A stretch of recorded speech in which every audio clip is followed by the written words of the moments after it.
So good afternoon and welcome to our first special ed leaders meeting of the new school year. Really great to have you back. Glad to be doing this work together as always. And I hope that your school year is getting off to a great start. And just such a pleasure to continue to be able to work together to bring great topics to you, hopefully today and as always. And so just let's talk about those topics. We have two guest speakers with us today. First of all, I have my colleague Chris Pond joining us to talk about behavioral and mental health resources available through DESE. Just want to remind you, we put out a survey at the end of last school year asking special ed leaders, what are the topics you most want to discuss in these meetings? Some of the top topics were this one, behavioral and mental health, as well as staffing supports. So we immediately worked on the emergency license, and we've had a couple of different meetings about that and how we can work within licensure, including traditional licensure, emergency license waivers, hopefully answering a lot of your questions at the end of the summer. Now, as we start the new school year, we thought the really vital topic to be discussing together today is behavioral and mental health resources. So I'm really excited to have my colleague Chris Pond share with you what some of the great resources we have available for you from DESE, what they are. Then I'm really excited that we have a presentation on the ED Surrogate Parent Program with you, for you, and so we'll jump into that. Second on the agenda, then I have a few different special ed updates, some reminders, some new information. So glad to talk about those updates with you. We'll also be just giving you an update on the IEP Improvement Project at that point. And as always, we'll end the recording when we go into the Q&A session, answer your questions, and then wrap up from there. So excited to just get started and coming up to our first topic, behavioral and mental health resources. Chris Pond, so excited to have you here with us. If you just want to come on screen and we'll go ahead and get started. Looks like I can't because the host stopped it. Oh, Brian. Sorry, what stopped? I was fixing another mistake. It says you cannot start your video because the host has stopped it. Okay.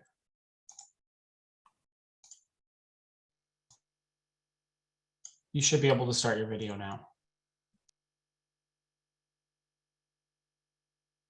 Thank you. Thank you, Russell and all. Good afternoon, everyone. I'm happy to be here to share some of the supports that the department has been guiding and also offering to you all to really think about some of the things that we've heard in terms of behavioral and mental health. So again, my name is Chris Pond, and I work in the Student and Family Supports Unit at the department, and I'm the behavioral and mental health specialist.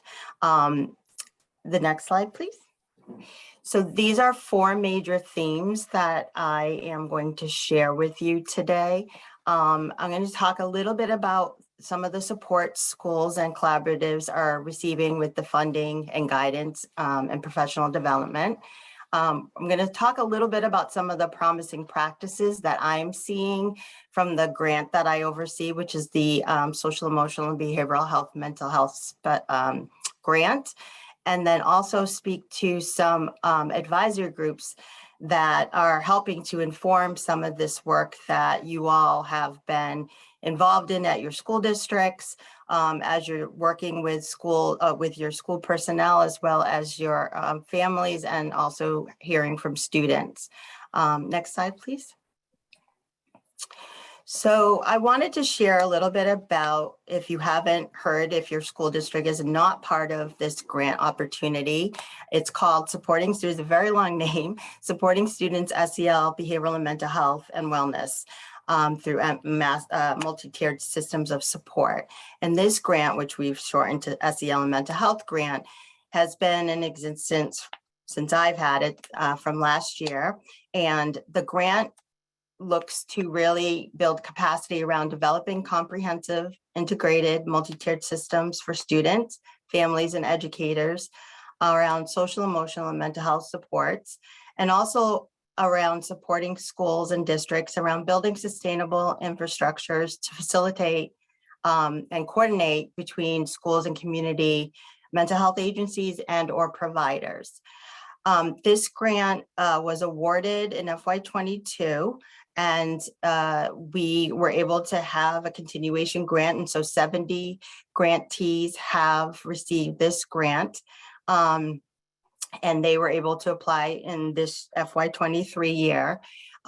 We were fortunate to receive additional funding through the state governor's state, not state DESE, with additional funding to be able to then, and if you haven't seen it, it is posted, it might be on it, someone might have put it in the chat, another grant that will be supporting, it's a competitive grant that will be similar to support additional school districts to apply. So if you haven't seen it, hopefully we can get that link to you if you haven't, and we will look forward to, if your school isn't participating, to be able to do that, to be able to see what this grant will support your school and district around.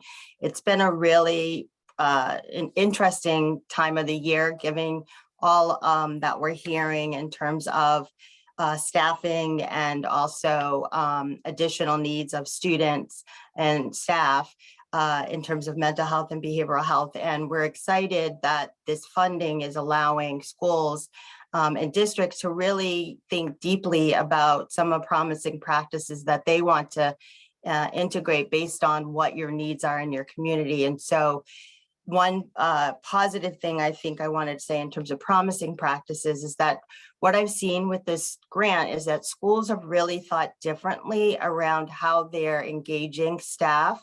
And so some of you who may have this grant in your district, I know schools have been including their special ed partner in conversations and on their teams to really build promising practices and think about policies, as well as create new opportunities to support students and to think about how behavioral and mental health and SEL supports are occurring in the school. So that's one opportunity this grant affords, is really to be able to think outside the box sometimes, create new opportunities that you may not have thought about. Some schools are hiring staff to support some of the needs within the school as well. So that is really exciting information and opportunities that are happening within the schools and districts that currently receive this grant. Next slide, please. So I also want to talk about some guidance that's on our website, as well as some professional development that you are welcome to also join. We have a holistic support and enrichment newsletter that has information that will also feature grants when they do come up, or also other types of opportunities and things that may be happening within the state that you can partake in. On our student and family supports website, there's a link to another website that talks about mental and behavioral health and wellness supports.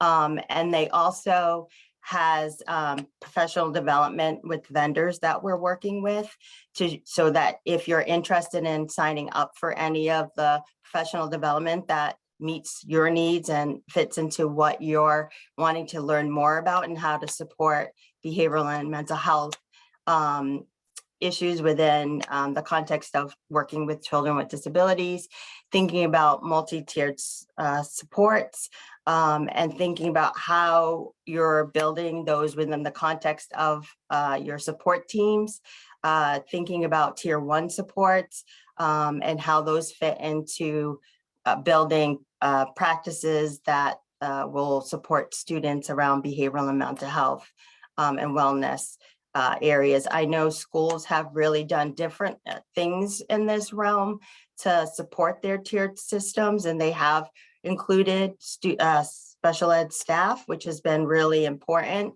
as those conversations are happening, to make sure that the types of interventions that are being utilized are appropriate for the students, and also that they're meeting the needs of where they're at that moment. those are some of the opportunities right now that are happening with some of the behavioral and mental health supports that we're providing. And you can always go to our website to see more opportunities or email me to get more responses to some of the other things that we're working on. Next slide. I think that's the last slide. Excellent. Yes, indeed. Just thought, thank you with your contact information, Chris. Go ahead.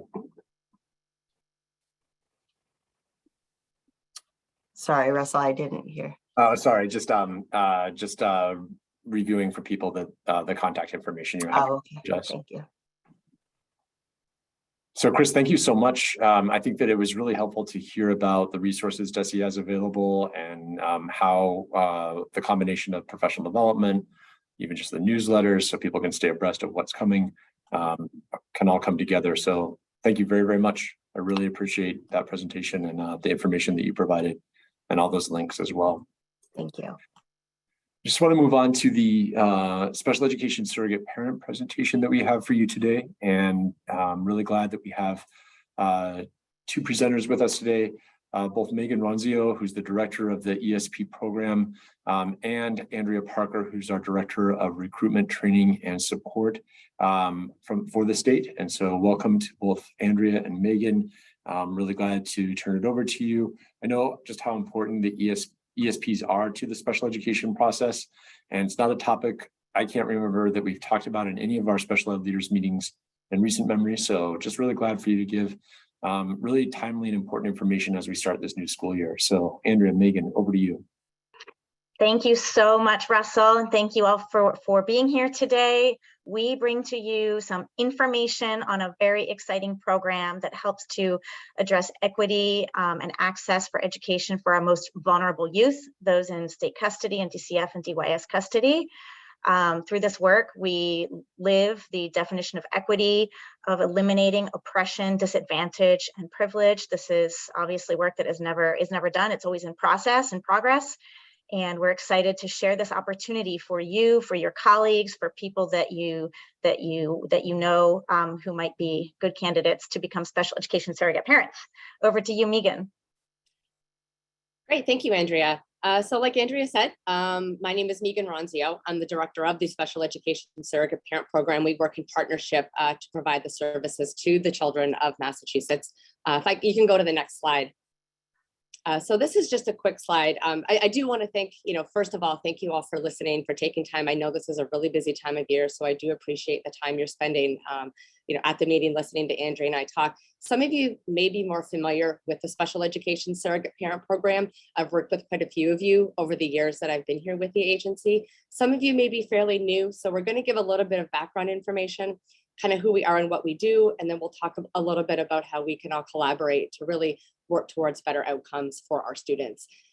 So this is just a really quick graphic to show, what the Special Education Surrogate Parent Program does, which is really the student-focused side of the services that we provide.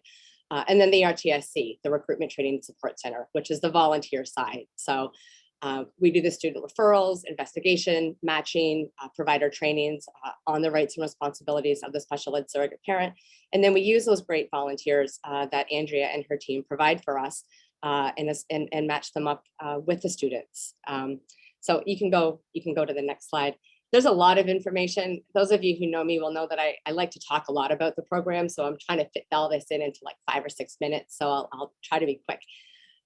So what does the Special Education Surrogate Parent Program do? Again, for those of you who are new, we assign special ed decision makers to eligible students. So between the ages of 3 and 18, 18 plus if they're in DCF custody, they're in state custody, parents are unknown or not able to be located, or, and I'll get into this a little more later when I talk about collaboration, they're classified as an unaccompanied homeless youth.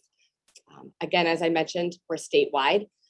We serve every school district, every vocational school, every charter school across the state of Massachusetts, and even actually some students who are in New Hampshire, Rhode Island. If there's Massachusetts DCF involvement, we collaborate with the special ed surrogate parent programs there to make sure that these students are taken care We are volunteer-based. The vast majority of our special ed surrogate parents are volunteers.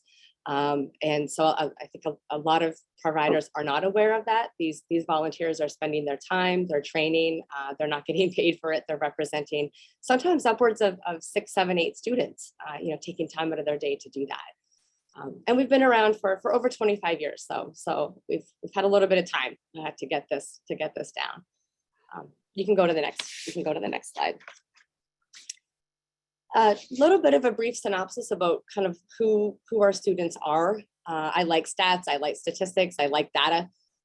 So we serve approximately 700 students right now across Massachusetts are currently assigned to a special ed surrogate parent. That goes up and down every day, depending on the referrals that we get in.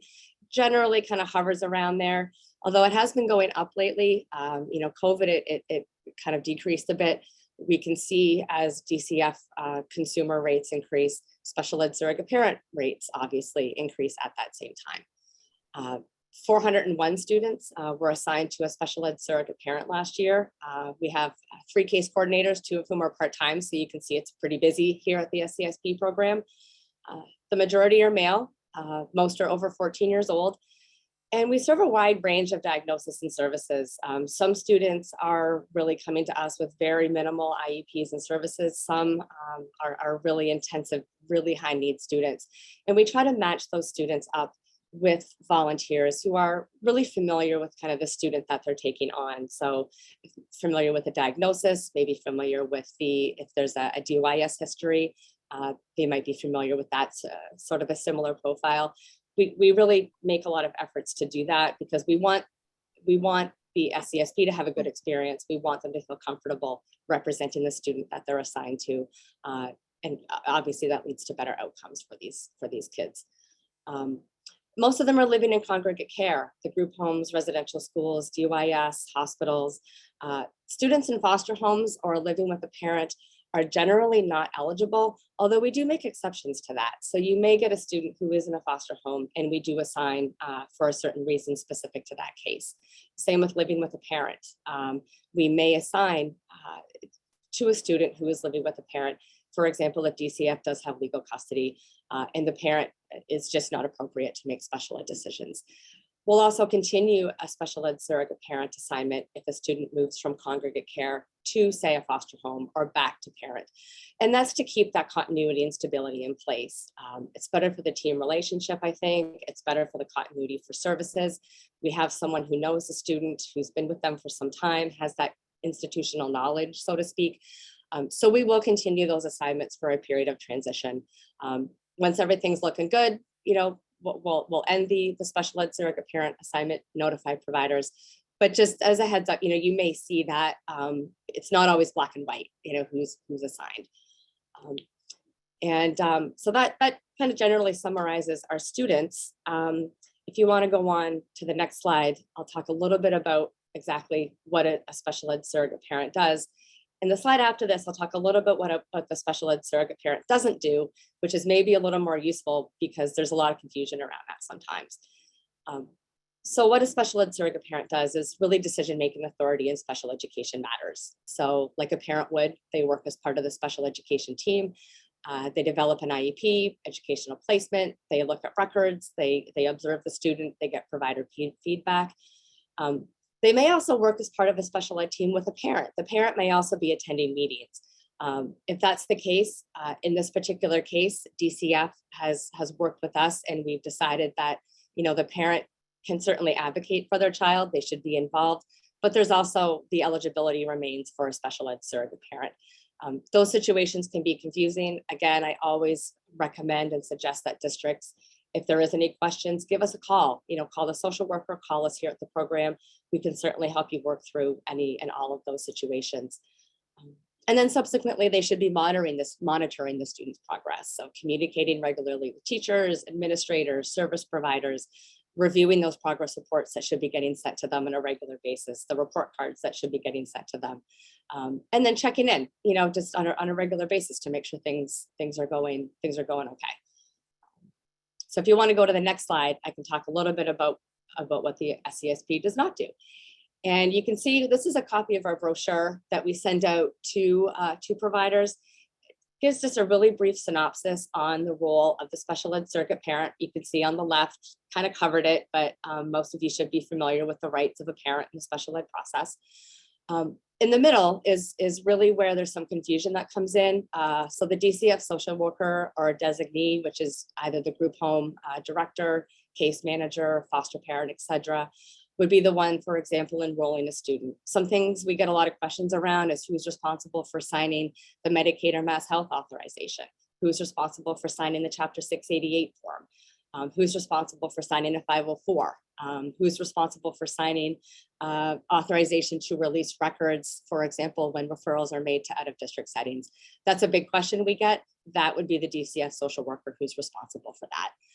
Again, any questions, don't hesitate to email, call, and check in. We're more than happy to talk to you real quick about things like that. Next slide. So I want to just finish up my part of this little quick presentation here, talking about some opportunities for collaboration. One of the things that Andrea and I are really looking at doing this year is how to work more with service providers out there to see how can we help you, how can we help each other. For example, and Andrea will get more into this, do you have a member of your school community who might be a good student or district specific special ed surrogate parent? Do you have an SESP who you've worked with in the past, who you really liked, who thought was a really good fit, who you really kind of had a good vibe with? Let us know. And when referrals come in for your district, we'll reach out to them and see if they might be able to take that case. We really do want to facilitate those positive relationships. Again, thinking about what's in the best interest of the team process, but especially what's in the best interest of the student. One thing I mentioned previously that I wanted to bring up again was consider students who may need a special ed surrogate parent, but have not been referred. There's students, for example, who are considered unaccompanied homeless youth. And this is where we may need to bring the homeless liaison for your district in. Do they have an IEP? They may not be involved with DCF, so they don't fall under that umbrella, so to speak. DCF doesn't even know about them, so they can't refer them.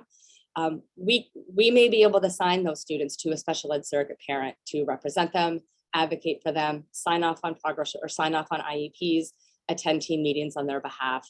We really want to kind of reach all those students that we can. I know there's students out there that would qualify for our services, and we can't provide it if we don't know about it. So just kind of a heads up to all of you, just to kind of keep that in the back of your mind, that might be an option for those students.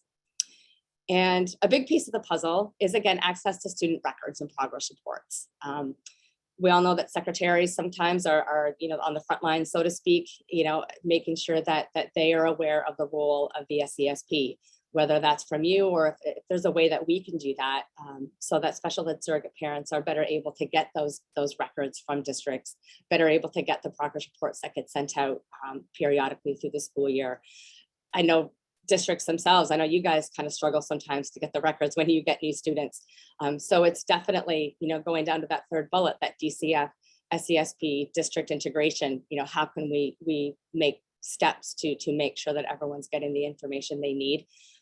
Part of that is letting us know who the best district contact is. We work with hundreds of districts all across the state.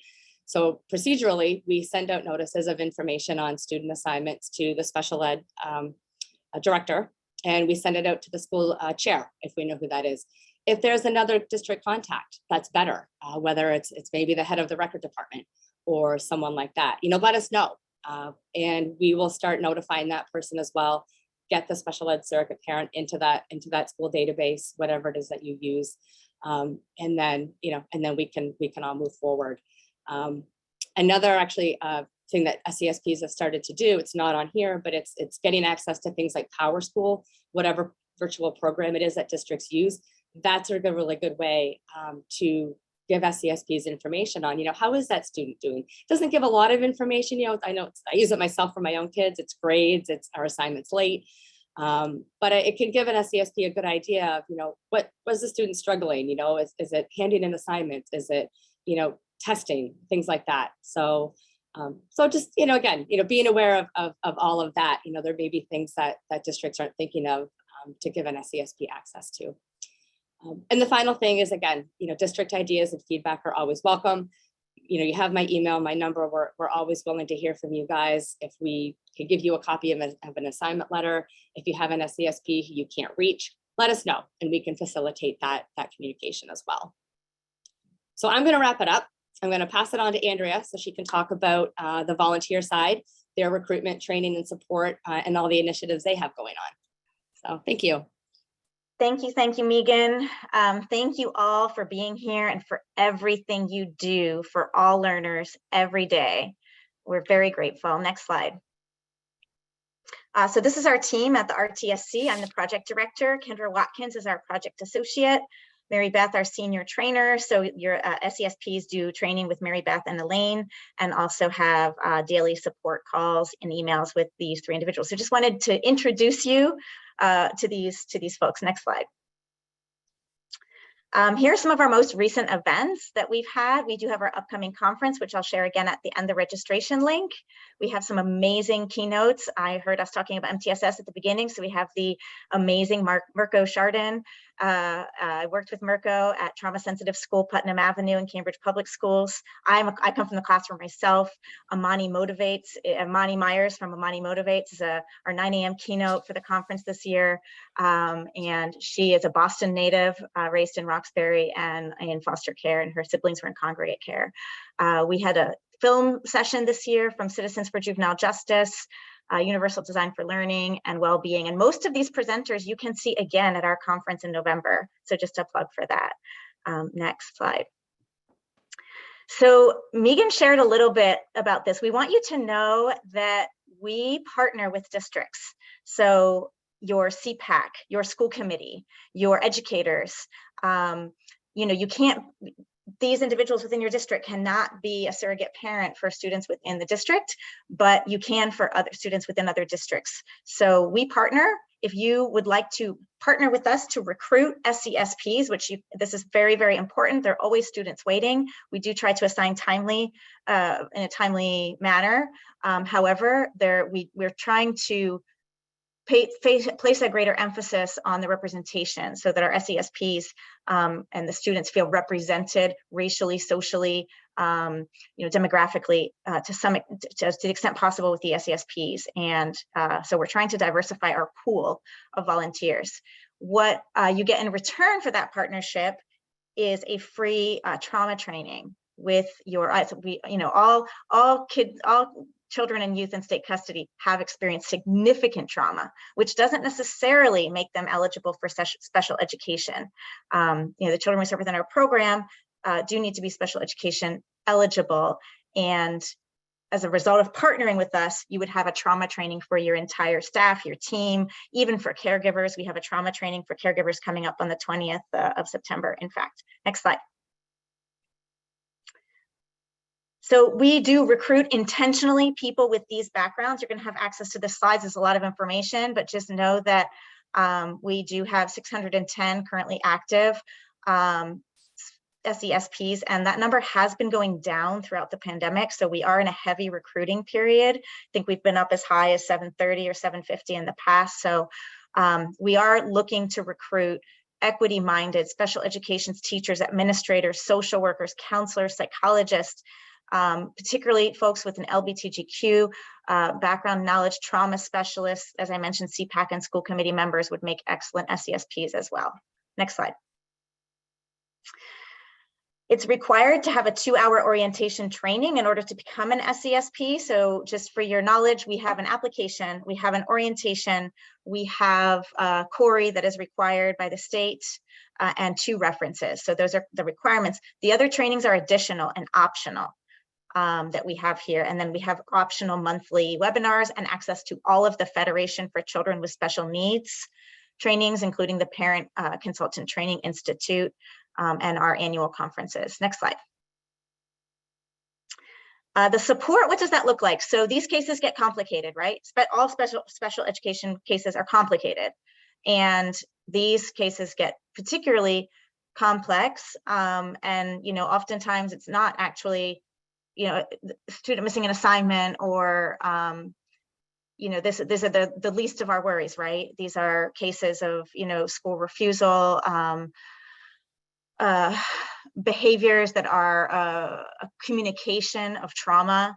And so when our SESPs are in the field and attending SESP IEP meetings and following the progress of a student, they need a lot of support. So we're here for them daily. We have a 24 to 48 hour turnaround. That's on the phone, by email. Sometimes there's not a clear answer to the question. A lot of what we spend a lot of our time doing is actually, talking the SESP through some options, some things they might say or some things they might do. We want you to see, and I know you do, we want to make sure that we all see special education surrogate parents as the student's parent in this case. When we have an IEP meeting, I attend my son's IEP meeting, I'm his parent and I am the person advocating for his interest. The SESP holds the same role in an IEP meeting. Therefore, they should be respected as such. And a lot of times what we do is some coaching around that. Next slide. So here's our contact information. I suppose these will be accessible in the PDF that's been dropped into the chat. We have our online application, our trainings, our calendar, our contact information, and on is there a slide at the end with the conference after this? Yes, okay. So our registration is open for the conference on November 15th. It's all day. We'll have a few pre-conference events the week before. And it is our pleasure for Megan Ronzio and for myself, Andrea Parker from the Federation for Children with Special Needs, to be here with you today to share this information. And please reach out, email. I can communicate in whichever way is most convenient for you and whichever time, day of the week, and means of communication. So thank you so much. I hope Thanks, you have everybody. a wonderful day and can do something. Best of luck with the school year. Thanks for all that you do. Thank you. Thanks to you both. Thanks for being here, and feel free just to stick around for the Q&A at the end as well. So thanks very much. Absolutely. After two excellent guest presentations, you get me. And so hopefully I can be just as lively and informational as our excellent guest speakers today, as we talk about a few different special education updates. So just, we're going to sort of bookend this. I'm going to talk at the beginning about ESY Transportation. My colleague Amy Pollan is going to talk at the end of this presentation about Timeout Rooms. What Amy and I are both doing are just reminders. So ESY Transportation, last June, we sent out a memo, very brief, just clarifying that the important question about ESY Transportation is whether or not the student needs transportation to benefit from extended school year services. And as you're starting the new process, the new year of getting going with new IEPs, we know that probably not as many IEPs in September, but they do pick up in October. That you're directing your teams to make sure that they're having those conversations during the beginning of this school year and all throughout the year. Every time an annual review comes up, just making sure that they're really looking at this question about if the student needs ESY transportation, and making sure you're recording that on the IEP. I just think that's going to help a lot with the planning that you're going to need to be ready for next summer, to be fully ready for next summer. And so if you have any questions about that, don't hesitate to reach out. We just thought that it would be we ended last school year with this. We thought it would be an important thread to pick up this school year with as we are getting back into IEP writing season. So just that very brief update for you there. A reminder about indicator 14. So this indicator, as you well know, looks at the post-school outcomes for students with disabilities. And just a brief reminder that this is part of the 17 indicators that we are required to collect data on for the U.S. Department of Education for the Office of Special Education Programs. And indicator 14 just looks at after the students have moved on from beyond K-12 education, are they in school? Do they have a job 1 year after leaving high school? That includes aging out, or in some cases dropping out.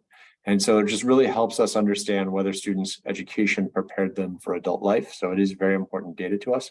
We appreciate that it's data we have to report, but it also really helps us understand the student learning experience. So just a quick reminder, this is data that are being collected for cohort 3. So hopefully you know which cohort you're in for the indicator data collection, and the survey goes from June 1st, ends on September 30th. So it's coming up pretty quickly. If you're in cohort 3, maybe just doing that self-check right now. Have you completed the survey? Have you submitted the data? We have received surveys completed by 46 districts, but 29 who we're still needing to hear from by September 30th. And so just make sure that we get that information from you. And if you have any questions, please don't hesitate to reach out to Greg Toby at the email and phone number that you see there on your screen. And as always, I know that Brian's been putting the PowerPoint into the chat for today so that you can get that and get the that contact information if you need it. On the next slide, I'm just really excited about giving you an update on our IEP Improvement Project. So just a reminder that, you know, we put out the original draft form at the last spring. All through the summer, we conducted focus groups discussions, and we had our survey open to hear back from any stakeholder who wanted to tell us about what they thought about the new IEP. And we got great feedback. And it really, you know, for us, we keep coming back to the ideas that are on this slide about improved outcomes, about meaningful access, about closing opportunity achievement gaps. When we looked at the feedback we got, we thought, okay, how can we use this feedback to continue to address sort of our core purpose for updating the IEP? And what I'm excited about is that process closed at the end of August. Today, September 16th, we actually took sections of the IEP, not the full IEP. And this is important because I know this topic is on your minds. You're kind of wondering where this project is going to go. So I want to be very clear about where we are right now in the process. Today, we released updated sections of the IEP. We took 4 sections of the IEP and updated them based on the stakeholder feedback that we got, and we shared it with our early adopters. And I am so grateful for our early adopters.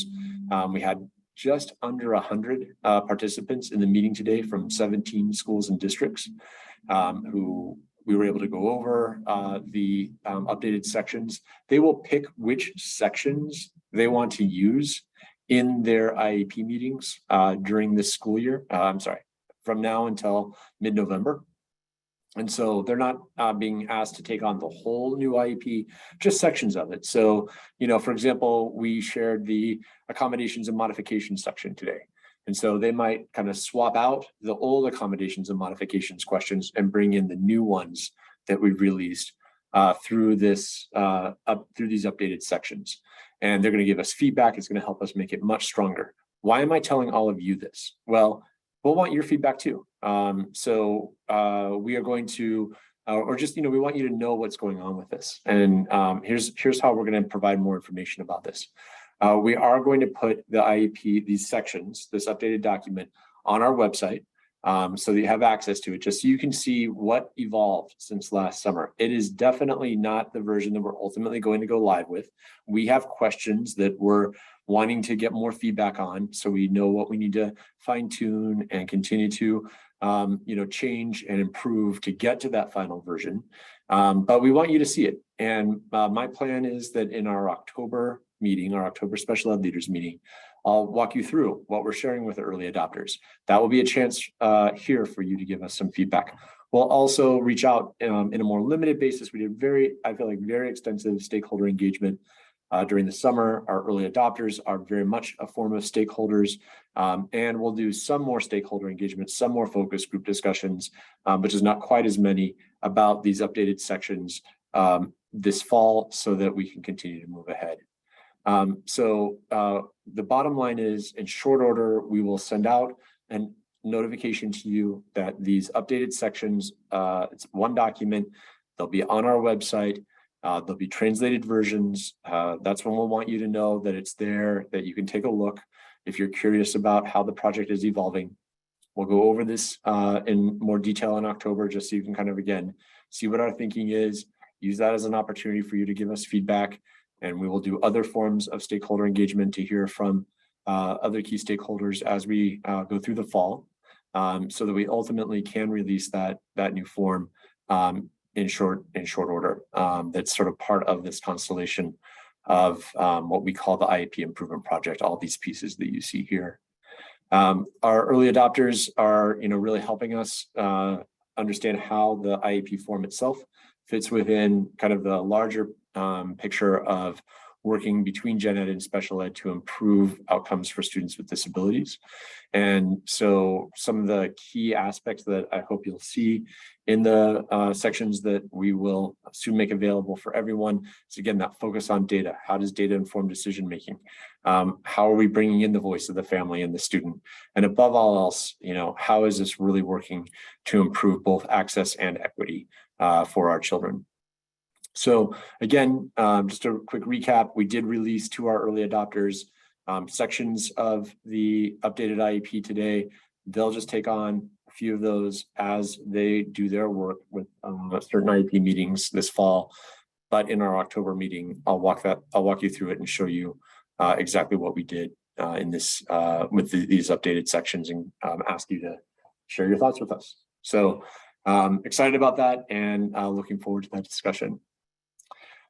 Amy Paulin, like I said, I'm glad to have you kind of anchor our reminders for special ed leaders. So I'll turn to you right now on Timeout Rooms. Thank you so much, Russell. So during the August session that we had, Nina reminded everybody of this guidance, this timeout room guidance that was provided at the start of the 21-22 school year. And as you know, the primary focus of this guidance is to really support schools and districts in eliminating or reducing the inappropriate use of timeout rooms due to the trauma and the academic loss that can cause. So just as a reminder to please be sure that you and all appropriate staff are really well aware of this guidance. And to support the implementation of this guidance, chairpersons from OASIS and PSM began observing and discussing timeout rooms in schools and districts to learn more about the usage in physical space during last year's monitoring reviews. So we're continuing that this year as well. All OASIS and PSM monitoring reviews will include observations of timeout rooms.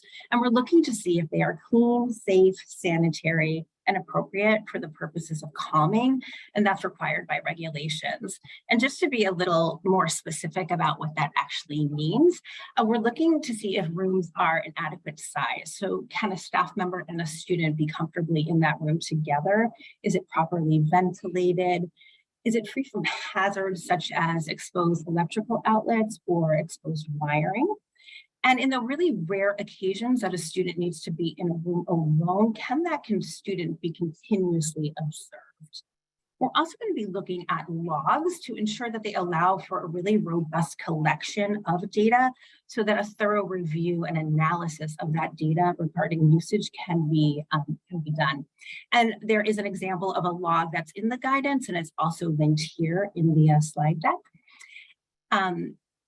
And you do have your chairperson. So if you're up for a review, you should know who your chairperson is, and they will certainly be reaching out to you and providing more information on what this process will look like. And you can always reach out at any time as well. Thank you. Great. Thanks, Amy. Really appreciate it. And appreciate everyone's focus on how can we all work together to reduce or eliminate the use of timeout rooms when students are often physically taken out of the classroom. And just that reminder that, after the experience that students have had, and like Andrea and Megan said, that the trauma that students have been through, and like Chris mentioned at the beginning, the resources that we're trying to make available, we just see this as part of that, let's cut down on having to physically remove students from classroom, give them that in-class learning time as much as possible, so that they have that those continuous learning opportunities that we want for them. And we hope that these ideas help, and we also hope that the data collection will help us as we continue to develop our policies related to this topic. Finally, just a quick update from the Mass Commission for the Blind from the MCB. They wanted me to share with you two things. One is that the White Cane Awareness Day is coming up, a virtual celebration on October 14th, which will give participants an opportunity to learn more about the history of the white cane law, the different types of canes that are available, traveling recommendations. And so if you're interested, here's the information and the link. Would encourage you to share that with anyone who would want to attend and really benefit from both, I think, this information and frankly, inspiration about how vital the white cane has been to people with visual impairments. And then also the Mass Commission for the Blind asked us to share information about the Meg Robertson Mobility Award. so that based on the work that Meg herself had done around advocacy for the blind community, the blindness community, with over 30 years of service. And so there are nominations that are open for long cane users of all ages and abilities. And here's how nominations can be submitted with the link that you see there as well. The very, very last thing that I have is just an update on our meetings that are coming up. So as I mentioned, we have our meeting. Our next one is on October 21st. We'll be looking at the sections of the IEP that we've most recently shared with our early adopters that we'll put up on our website, that we will send to you through our special education updates that we send out periodically. I did see a question in the Q&A, if we can move the time. I'll think about that and see what we can do. If we do, there was just a question, just so everyone knows, in the Q&A where it was asked, there's another PD session going on for a lot of special ed directors in the state. So there would be a little bit of an overlap. Could we just push it out a little bit? Let me think about that, and we'll follow up. But otherwise, just please take a note of these times. And as always, we send out the link a few days prior, and appreciate the way that you just look for those emails and then show up here. Great to have you all with us here today. Brian, I'm going to stop so that you can stop recording.